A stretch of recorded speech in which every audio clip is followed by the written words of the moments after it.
God will not give you a vision that contradicts his vision. Do not be deceived by all of these people sharing these rapture dreams, claiming that Christ returns before the tribulation period and that we somehow disappear into heaven before anything goes down.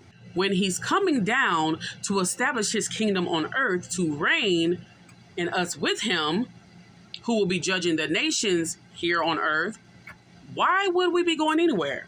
The Bible is straightforward about the expectation of his return and our gathering together unto him, which is the aka rapture, happening after the tribulation. It warns us to not be deceived by any means and goes on to describe events that must occur before the day of his coming in Matthew chapter 24 and 2 Thessalonians chapter 2. And yes, they all sound convincing and similar because these people have been bamboozled and conditioned to believe the same lie.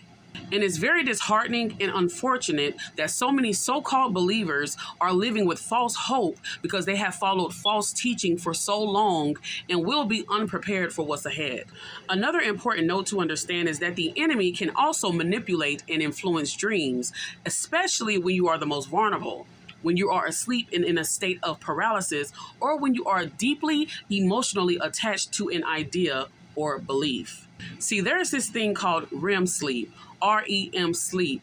And as a nursing student who is also a licensed nurse, I have studied this thoroughly and discovered that this is where most dreams happen, in the integrating and processing of emotional experiences, as well as our brain activity being as close as wakefulness as possible.